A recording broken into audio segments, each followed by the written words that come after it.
Hello, everyone, and good morning, or in the case of our esteemed colleagues that are joining us today, good end of the day um, or middle of the day, wherever you are. My name is Dr. Andrea Davis, and I'm here with my colleague, Dr. Lippi, as we continue our webinar series to advance palliative care nursing education. And we're excited to have some folks from across the waters with us today. And it would be really wonderful. For some reason, I can't see anyone, which really bothers me. But it would be great if you would put in the chat where you're joining us from, and then they can take a look at where our audience is from. So if you just add that in the chat, you could see that Dr. Nicoleta is from Romania. So I'll start with her introduction. And Danny is joining us, Dr. Danny from Belgium. I'm doing the affectionate greeting, Dr. First name. So Dr. Nicoleta is a senior lecturer in the Faculty of Medicine, the Nursing Division at the University of Transylvania from Brockish. Oh, see, I did it so well earlier. Broxvo. Brașov. Brokshov, Romania. And she is the Director of Nursing Clinical Education, Research, and Practice with also with the Hospice Casa. I'm not sure I'm going to get that last name. Spera, why don't you do that so I don't butcher that? Casa Speranței, the House of Hope. Oh, Hope, sure. And her colleague here is joining us. Dr. Danny is, interestingly, not a nurse, but a biologist with a PhD in biotechnology. And some number of years ago, became a project coordinator for the nursing department at the university. And you are in, as we see, Belgium. Yeah. And started on projects that had to be started up at that particular moment. And coincidentally, one of them happened to be in palliative care education. And as she says, the rest is history. So we get to now hear a little bit about what's going on in nursing education abroad with some fabulous things that they have curated and visioned. So with that, I'm going to mute myself. And if you have questions, would you like us to have folks wait till the end? Okay. For me, it's the same. It can go as we go, and and the questions pop up, or wait until the end. It's all fine. Okay. Well, good morning, everyone. All right, it's all yours. All right. Good morning, everybody from us too. We are very honored and pleased that we get this opportunity to present the work that we've done together with our colleagues in Finland and from the European Association for Palliative Care in two Erasmus projects that aim to improve palliative care training of nurses. We've been introduced already, so thank you for that. Indeed, I am not a nurse, but I have been working for 6 years now with wonderful people, wonderful nurses. And so I always say now that although I'm a biologist, I do identify as a novice nurse by now. So, all right. So let me find the right screen to get the slides moving. So Nicoleta and me, we will take turns explaining things to you. And I would like to start explaining our first Erasmus project, Nurse EduPal at Europe. And we were asked to describe a little bit how our consortium came to be and how the project came to be. And so this is our first team, the team of our first year. And in the middle, you see, I don't know if you can see my cursor, but in the middle, next to me, you can see Minna Höcka. She's from Finland, at that moment from Kamp, University of Applied Sciences. And she visited our school because we organized a summer school. And at the dinner, and you can see here below the link, we will share the slides so you can look at the link. We thought it was a nice story. We had made a blog about it on the EAPC website. So Mina, the whole group went for dinner, and she just by accident came to sit next to Veerle, who is here behind me with a colorful scarf. And they started talking, and they're both very chatty ladies. And very soon they discovered that they both had a passion for palliative care.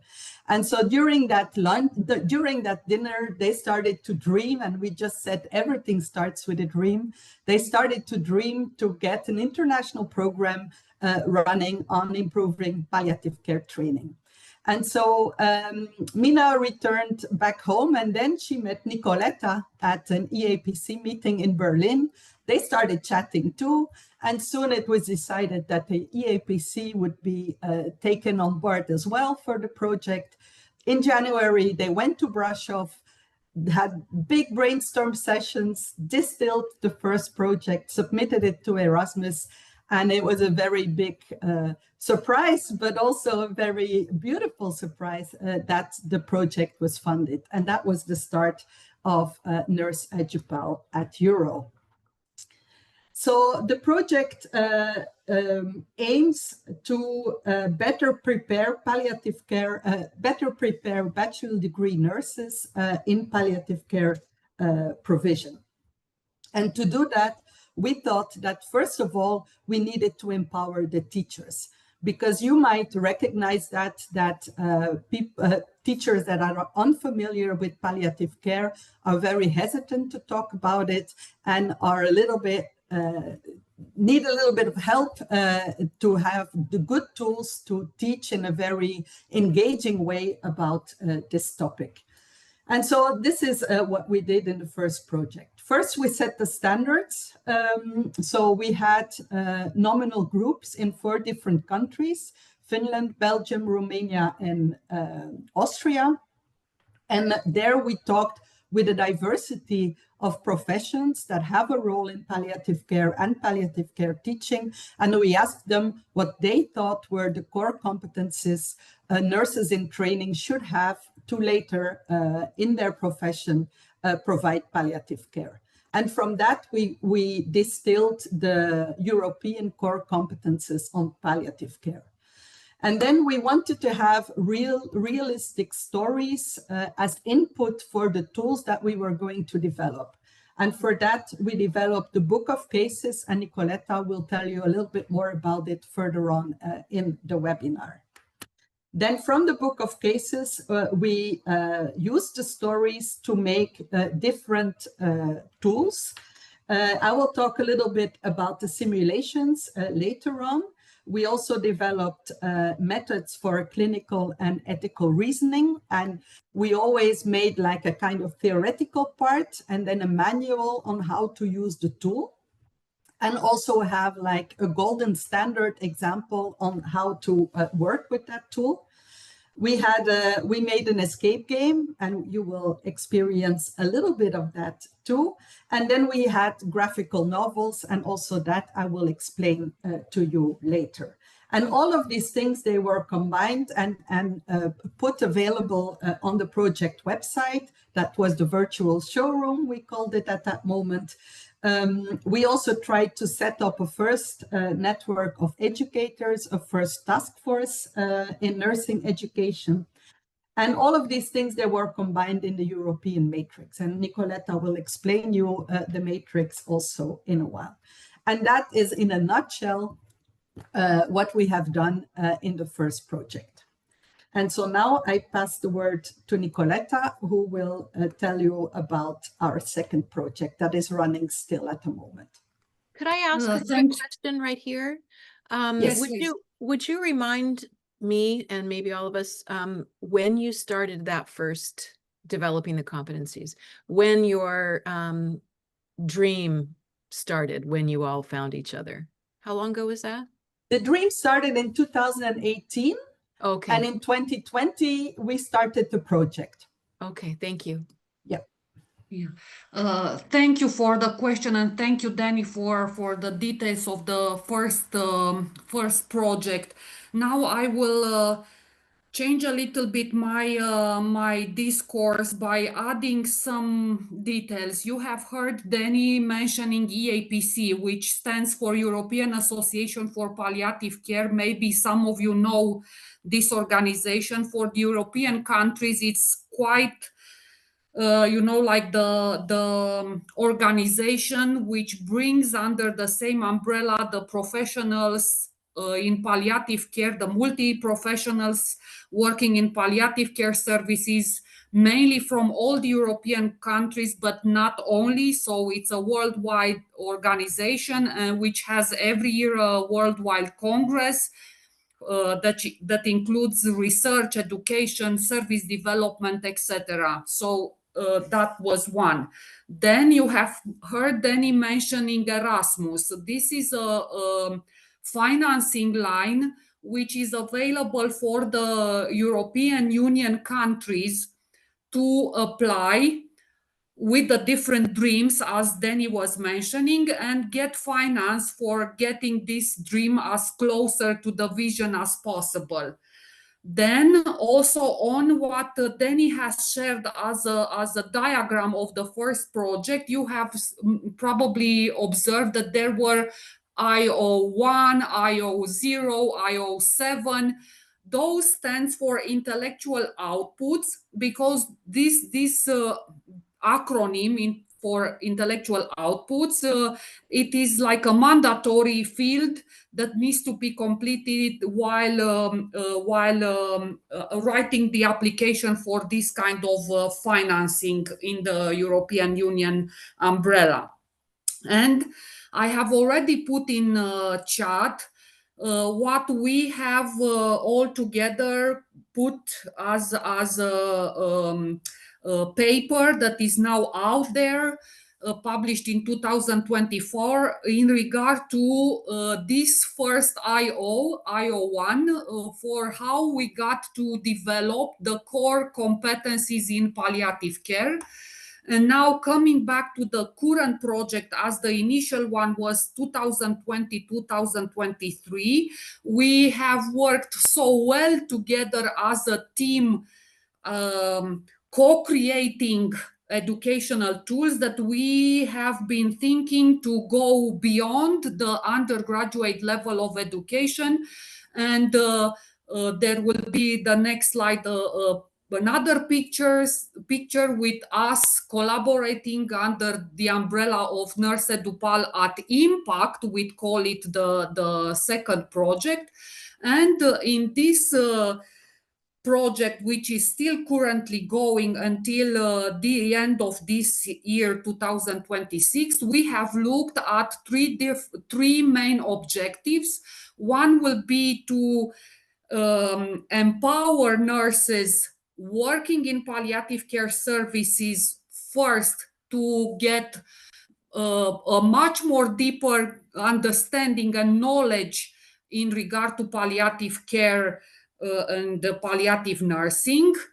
Second objective will be by empowering those nurses to gain as much knowledge as possible to develop their self-efficacy. So how do we feel comfortable and empowered in such a profound way that we consider ourselves to be self-efficacious in implementing the knowledge that we know so well now. And because while we are developing this self-efficacy stage in the development of a nurse working in palliative care services, we were aware of the fact that we are developing also self-awareness as a first step for becoming a leader, an influencer in promoting palliative care and delivering high quality palliative care to the ones in need. And as you can see, we have two different graphics, the one that then be presented for the first project, and this one that kind of captures what the second project is looking at enabling through knowledge, empowering through self-efficacy, and improving as an influencer the development of palliative care through the nursing force, let's say. Then I should go a little bit and discuss the European Palliative Care Matrix. And Danny was showing in the initial format design of the first project that there was this first step on looking at the competencies at undergraduate level of education that we in Europe consider the nursing students to be, let's say, mandatory for them to acquire while going in the undergraduate level of education. And this first intellectual output represented by the core competencies, and then if you would please click the next slide. As was mentioned, there were this technique of nominal group technique that we have run in several European countries. And while doing this research bit of the project, we have ended up with 10 major analytical themes, which each of them had descriptive themes. And next slide, please, Danny.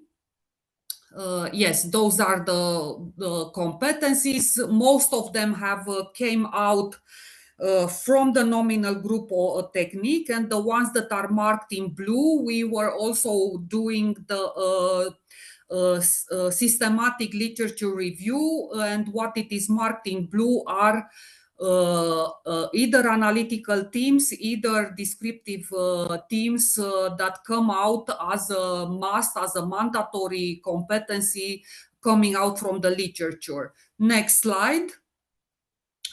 So we have the competencies which are called IO1, and then we wanted to end it up with IO7, intellectual output 7, which is the European matrix. The yellow part of this image here.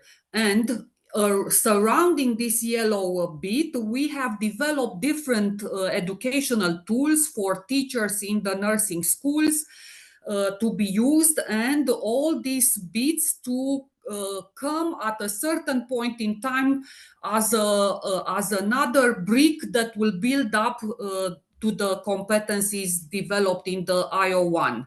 Next slide.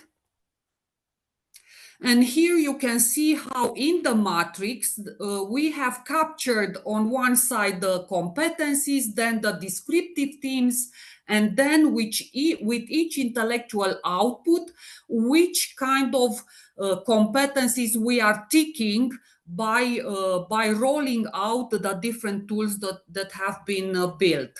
Next slide. Okay, and each competencies, now it is put it on the edge of this table, will be one example, and then with the descriptive themes and how we are building on cognitive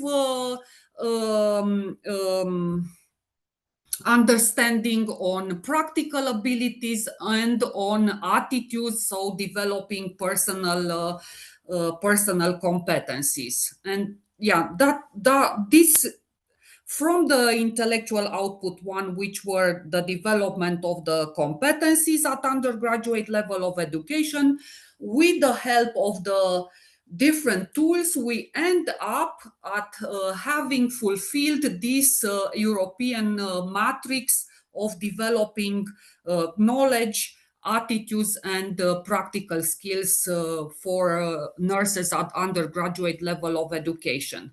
Danny, your turn. Yes.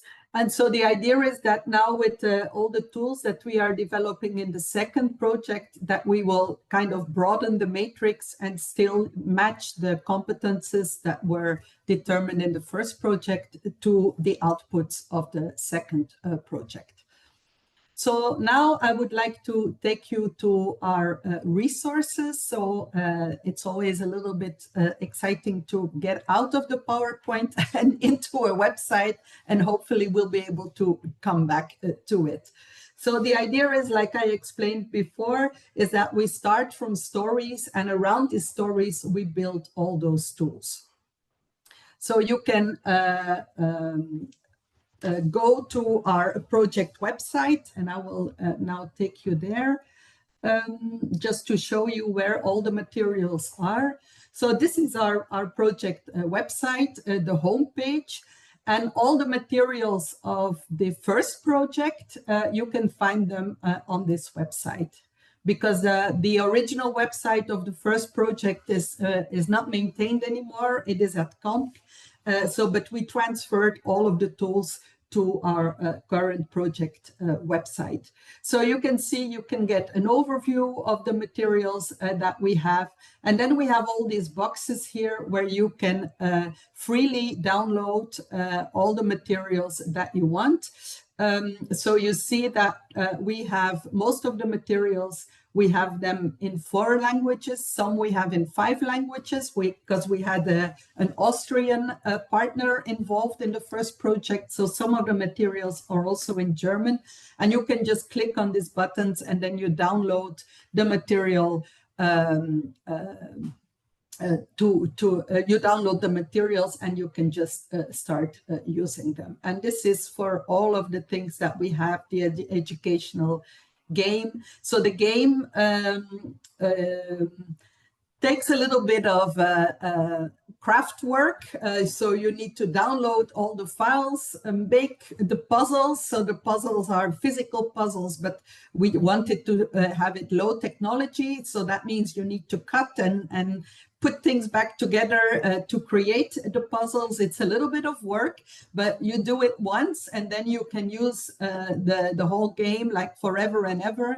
We made it once during the project and we are still using that game today, and we didn't need to do anything new.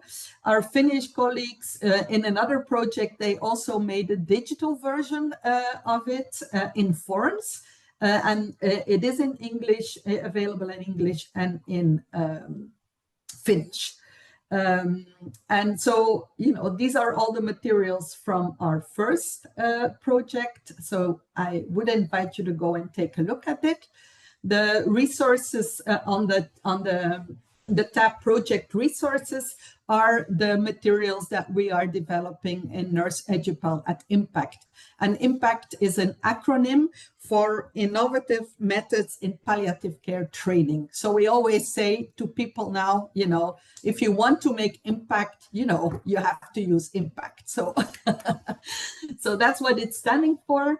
So Nicoleta showed you this model, and the model is actually a learning trajectory where we think that people need a minimal amount of knowledge, then they need to put this knowledge into practice and improve their self-efficacy. And when they have those 2 things done, then they can start influencing people around them in a positive way and sensitize them about the importance of palliative care training. So the tools that we are developing now are there to not only improve knowledge, but also to improve leadership in palliative care. And so we defined 3 levels: professional, clinical, and moral ethical leadership. So you can just click on here and then you see that you are in the center circle of our model. So that's the knowledge part. And because you have different people loving to learn in a different way, so that's why we have 3 different carriers of the same knowledge. We have webinars, we have course manuals, and we have e-courses. Some people like to watch and listen.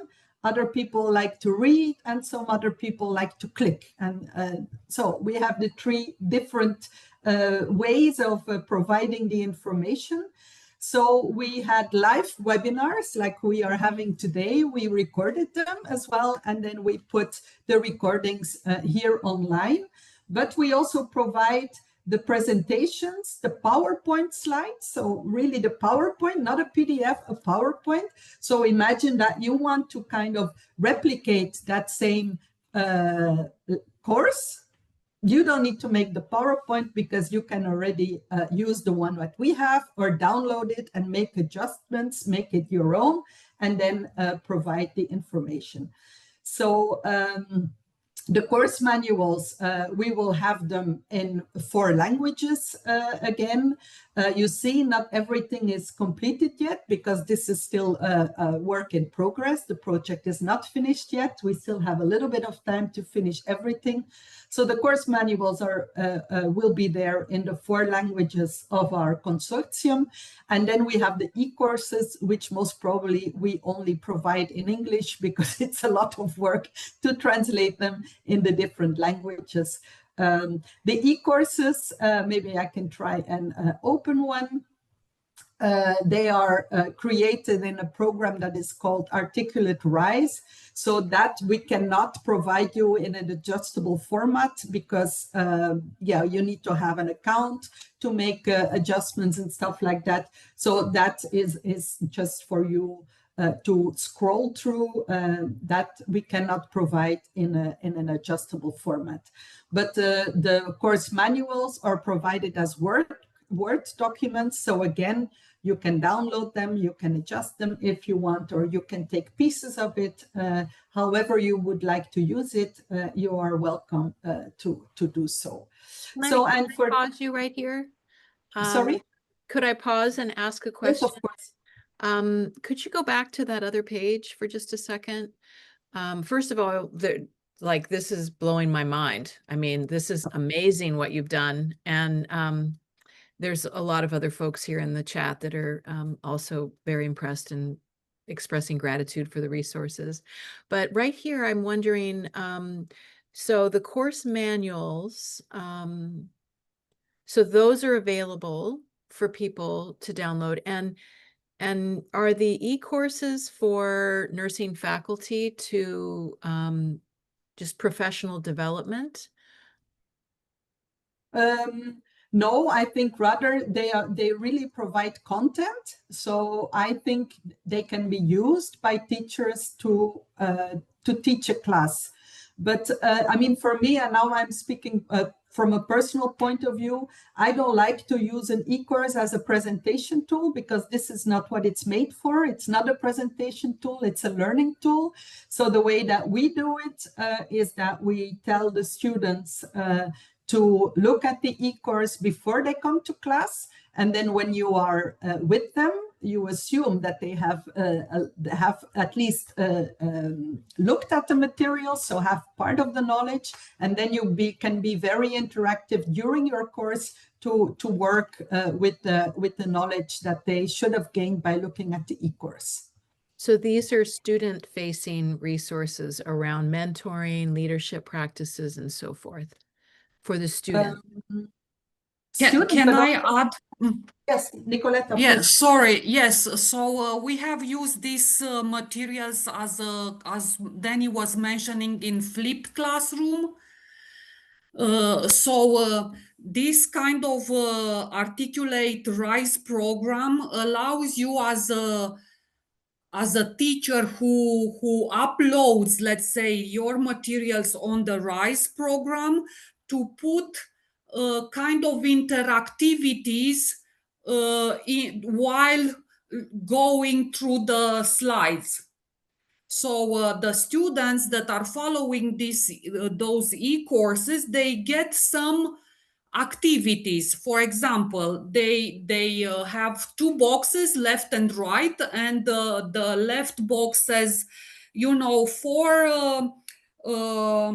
in this case that was described above, what are the needs, the palliative care needs of a patient, and you need to drag and drop on the right slide, on the box on the right, the different needs of this patient that was described above. So it allows you to do interactive online teaching, let's say, without you being present and, talking behind the scenes. It's just a way of asynchronous teaching that will prepare students for the next step in the process of learning, which is the flipped classroom, in which you as a teacher, you are testing the fact that the students have been already following the online courses, this kind of RISE courses. Mhm. I Yeah, don't know so if my Oh yeah, that's explanation. no, it's wrong. it's really helpful, and it makes me think of when and maybe this is not accurate, but when I think about a comparable kind of tool in the US, it would be the ELNEC undergraduate and graduate online courses, maybe that the students, they do that Yeah. outside of class. So it may be, it's sort of, as soon as you open that, thank you, Dr. Danny, for doing that. It made me think of the online ELNEC modules for students. We do the same kind of online program in the first project, in which for the simulation intellectual output, we have developed e-learning courses for teachers on how to teach them how to do simulation in classes, because it's not such a simple way of doing simulation. You need to learn yourself as a teacher, and of course we were going step by step to these e-learning courses developed in this RISE program, in order for the teachers to be able to go from the beginning till the end with the debriefing part while performing simulation in classes. So, yeah. Mhm. So, so we have the same for clinical leadership, moral, ethical leadership. And so this is the inner circle of our model, the knowledge part. And the impact tools, they are the second circle, the self-efficacy circle. And here I think maybe this is more directed toward the teachers, because they are all kinds of tools that put the knowledge part into practice. So you will experience in a bit the diagrams.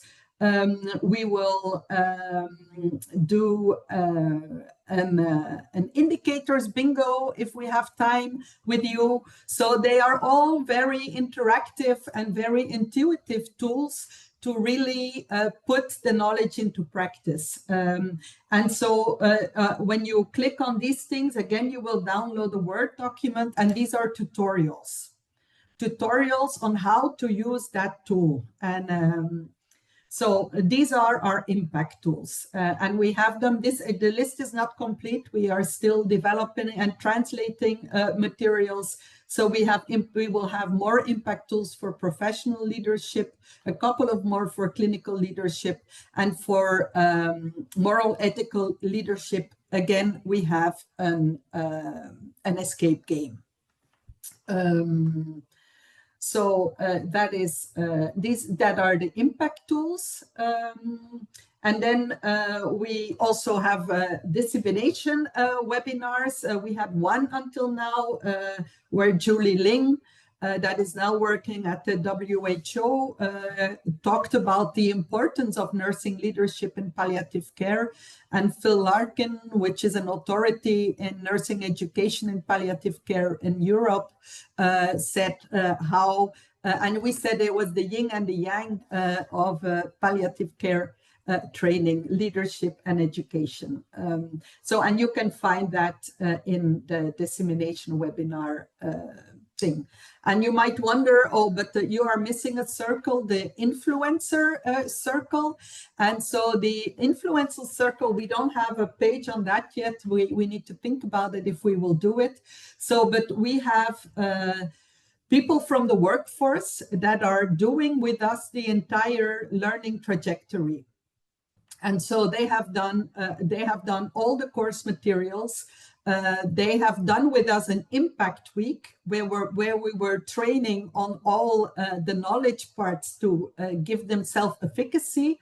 And now they are in the influence circle, and that's a program that we call Let's Influence.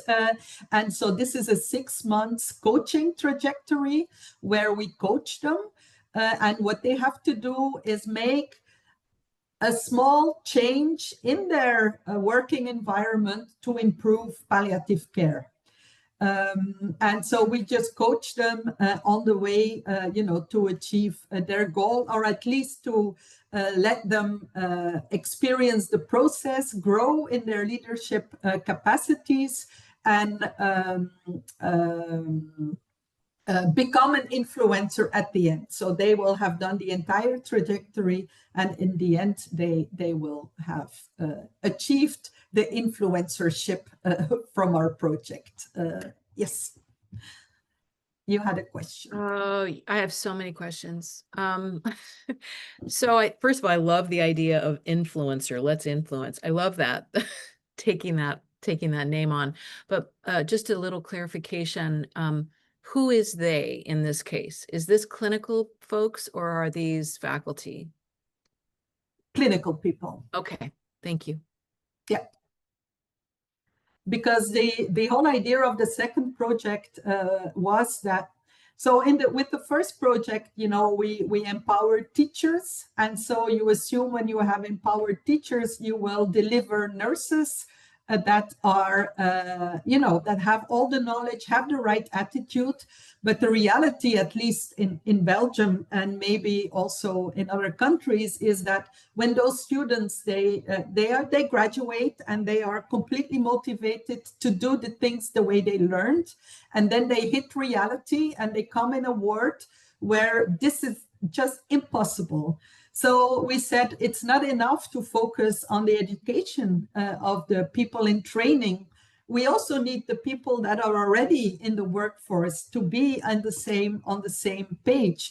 And so that's why we developed this learning trajectory. It can be for students, it could be for faculty, but most of all, it was for people already in the workforce, because we really want to change their minds so that when our students come to them, they have the right nutritional soil to completely develop in what they have started during their training. I will add to what you were saying, Danny, that each country that has promoted all this trajectory, the entire trajectory of learning, we have had our own so-called community of practice. So, for example, in Romania, we have the master students in the clinical master program, multi-professional master program in palliative care. They were physicians, nurses, physiotherapists, dietitians, etc. And as Danny was mentioning, each one of them that is now enrolled into this bit of the becoming influencers in palliative care, we are mentoring them for promoting small changes at their own place of work. But as I said, they can be also multi-professionals. The majority will be nurses, but still there are other professionals enrolled into the influencers bit. Yeah. Thank you. Okay. Thank you. So back to the PowerPoint. Yeah, I'm aware of also of the time when we said that we'll leave 10 minutes or so at the end for questions and comments. And I'm already overwhelmed by the positive messages in the chat. And I thank you, each and every one of you, for that, because both of us, Danny and I, were a little bit anxious for presenting to teachers from kind of a different cultures than the European one, let's say. So in each project, we have overcome the objectives that were initially proposed in the application. And the book of cases is one example. The idea as written in the project was that we need case vignettes for moving forward with the intellectual outputs on clinical reasoning and ethical reasoning. And we have asked nurses from all over European Union countries to give us examples of the difficult cases that they are encountering, describing also an ethical dilemma that they have encountered in that particular case. We have developed a framework for them to write in and that has become afterwards the so-called case vignette. We have had such an enriched input of different cases that we have decided to build up this so-called book of cases, and each cases that have been included in this book of cases come actually with the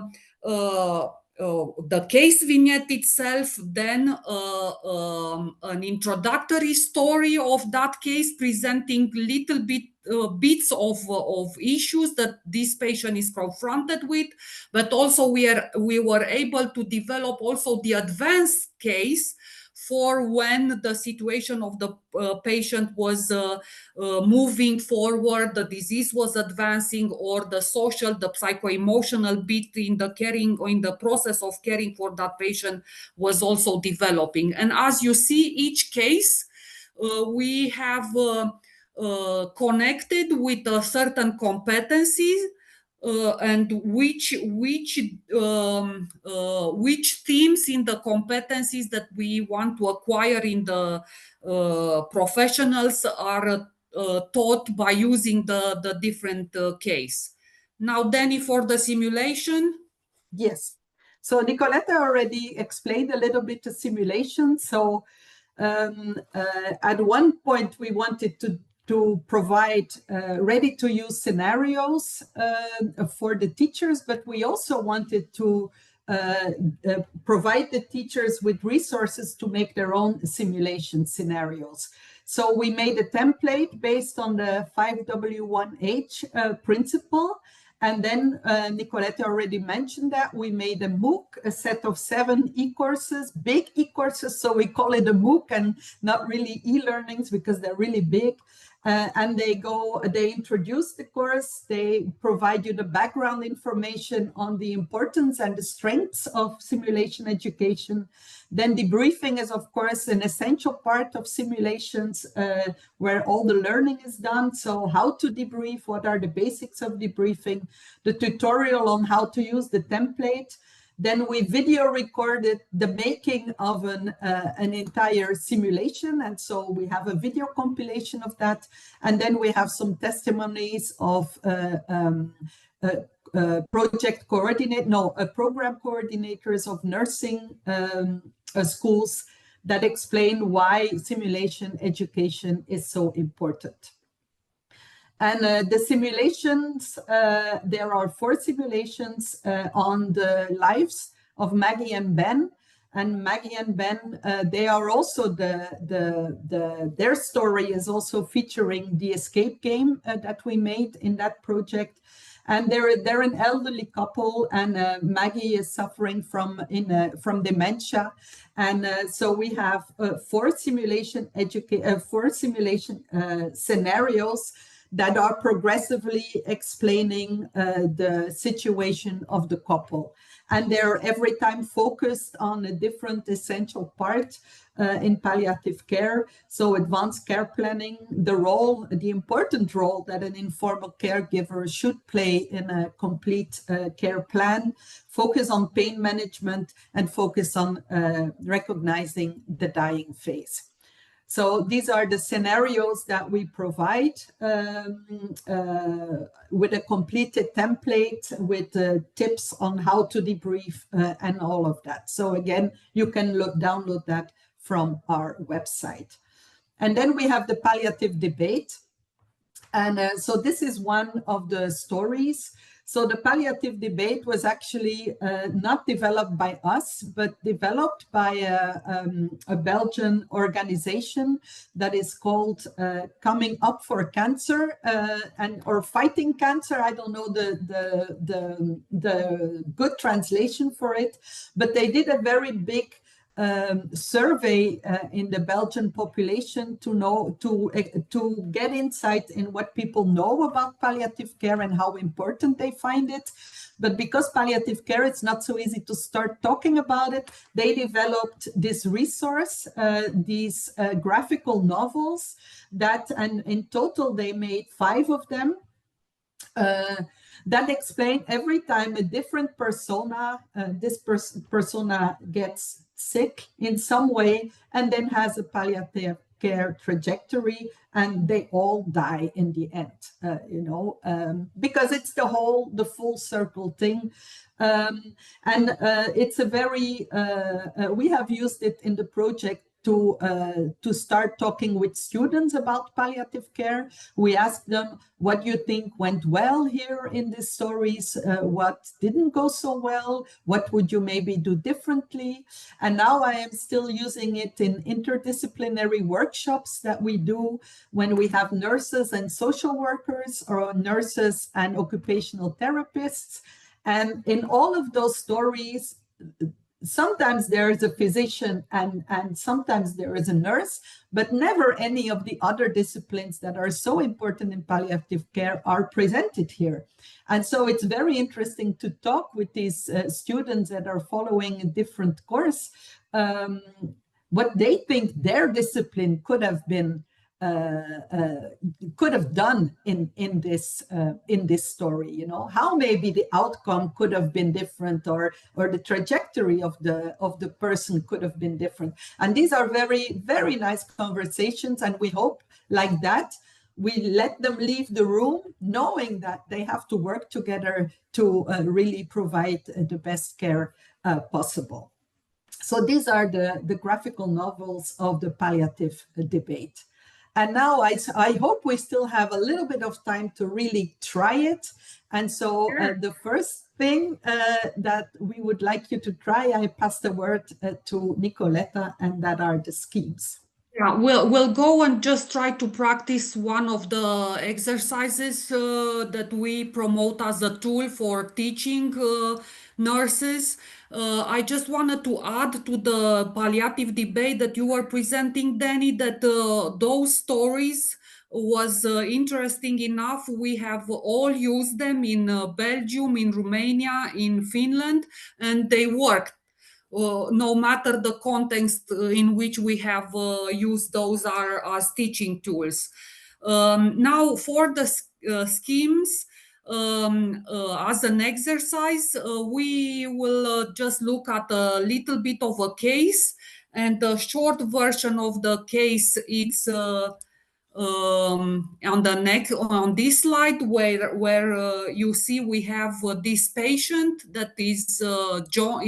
His name is John, and he's 66 years old, and she has a trajectory of an oncological diagnosis, and he has been through chemotherapy, radiotherapy, amputation, and at the end of last year, brain tumor for which he has followed radiotherapy, and in the last month he present metastasis in the hip region, and it has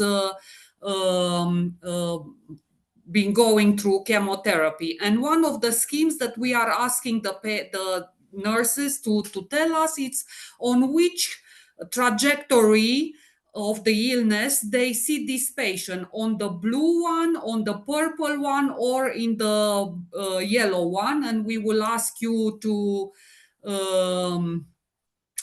tell us which color, and because it's an oncological diagnosis, can you write in the chat if you see it on the blue line, on the purple line, or in the yellow line?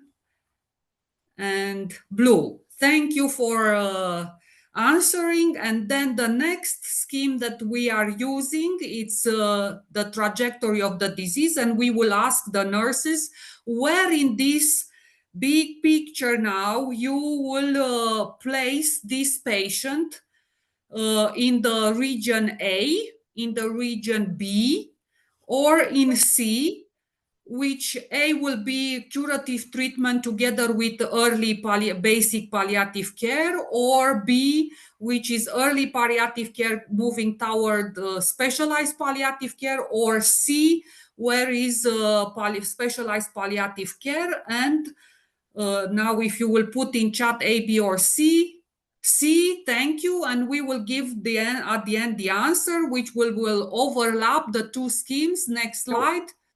Oops. Yes. And by overlapping these two schemes, and by, of course, the case can be in much more detail put, we will talk more with the nurses why it is, on the trajectory when more specialized palliative care is needed, as we are moving towards the dark blue part in which we are doing the end of life care. Thank you. Yes. And Yes. And actually, the combination of these schemes, at least in some Belgian facilities, they are now used during the meetings that they have to discuss patient cases, because very often people have not the right idea of where people are in their trajectory, and when they don't have the right idea about that, they cannot provide the care that is required at that moment. So they say that this is really very helpful, to get the focus right, and to discuss about at which stage they think people are in their disease trajectory.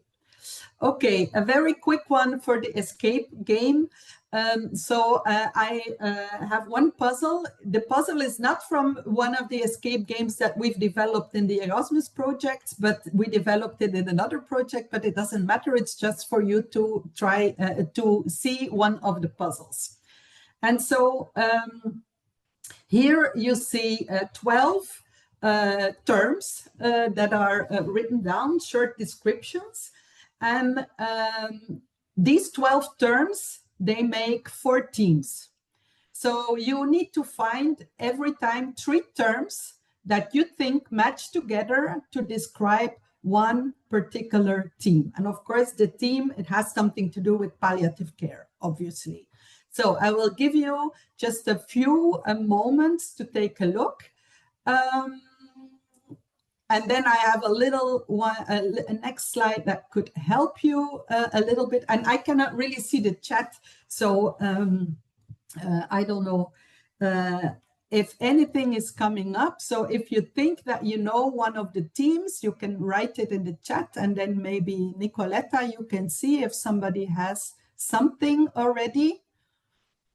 I will if something appears. So normally we would give you more time. So normally I wouldn't help you so quickly. We would leave the people, take a little bit of time to discuss, because of course you do the escape game in teams of or maximum 4 people. So you would discuss and talk about things and everything. But if we see people get stuck, we give a hint, because, it needs to be a nice experience, not a frustrating experience. So, and this is the tip then we give.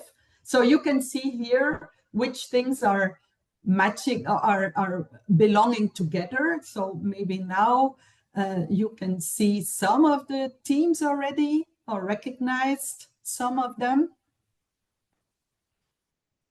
Don't be shy. The whole thing about immersive learning is that you can make mistakes. It's a safe environment. Nobody is. So just go and try. And if it's wrong, that's okay. Then you can try again. Yeah, we don't have an answer to this request particularly, but we have many nice and beautiful messages for the entire presentation, Danny. So yeah, maybe we should give this 5 minutes time. Oh, just the result maybe, because I think it's important. So the result is the 4 teams that are described with these 12 terms are palliative care, end-of-life care, palliative sedation, and euthanasia. And so also, as for simulation education, at the end of an escape game, you need to do a debriefing. And during the debriefing, you can go deeper into the teams. You can go deeper into whatever comes out of the game. And so this is, for us, a very important puzzle, because there are a lot of misconceptions about palliative care. In Belgium, almost everybody thinks that end-of-life care is the same as palliative care, and that's why palliative care is only provided when people are almost dying, and so this is way too late. And there is a lot of confusion about palliative sedation and euthanasia, and so these are very important topics that need to be discussed with our nurses, with our students, and so this is a very simple puzzle. But you can, if you want, you can spend a full hour just discussing those topics. So this is the escape game, and maybe we will just skip the indicators, and then we have some time for questions or reflections. And I will just leave this so that you know that in the PowerPoint, we also have our contact information there. And then I will stop the PowerPoint. And so we have a little bit of time to discuss. The only thing is that I have not been able to stop sharing. So if I do here, no. Okay. Here. Okay, I found it. Yes. Great. Thank you. I just am like speechless, quite honestly. I feel like we need to have you back and like pick up with some more of these games, but I have so many questions or thoughts, but I probably will save the time for everyone else, and I will be following up. We will. Megan and I our brains are spinning with some follow-up questions in terms of implementation. Does anyone else have anything that you'd like to ask in our last couple of seconds here? We have 3 minutes.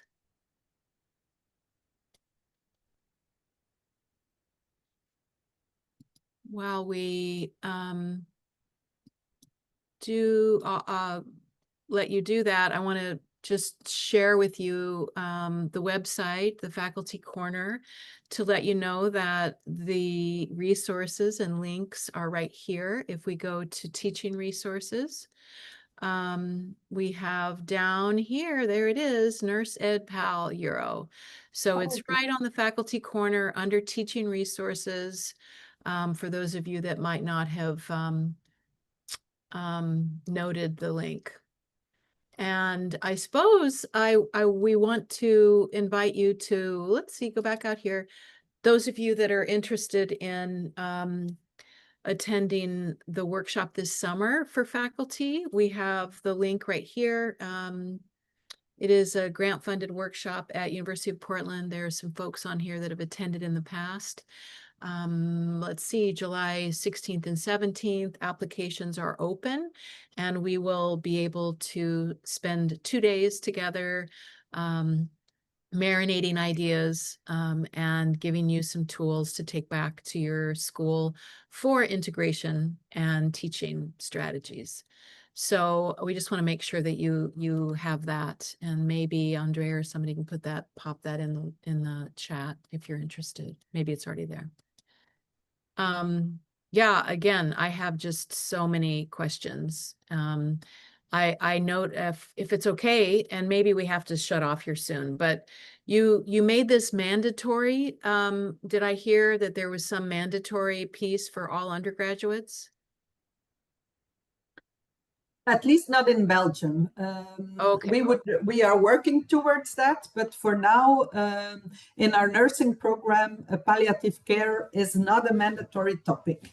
So it's a little bit of the goodwill of the teachers. And what we see is that very often it really depends on so-called champions. If you have one person that is really completely smitten by palliative care, then the program is becoming really very, very nice.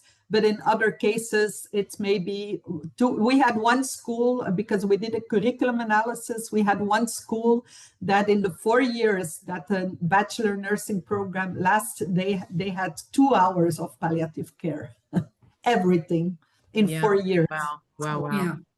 Yet you in other countries will be mandatory. So for Romania, for Finland will be mandatory. And yeah, for the last years, myself and Mina Hoka, the partner in the project, we have been using all these materials. And yeah, it's a little bit different compared to how we used to teach without these so many interactive tools. And yeah, so it's nice. Yeah, thank you. That's really helpful. And this is just incredible. Seriously, I'm speechless. There are so many wonderful, rich resources that you have. And your process was just stellar scholarship, really. So thank you so much, both of you. And I guarantee that you will be hearing from Dr. Lippi and I again. Thank you so much. Thank you so much. Thank you, everybody. Thank you. Have a nice working day. Have a nice evening. Have a nice evening. Thank you. Bye. Bye-bye.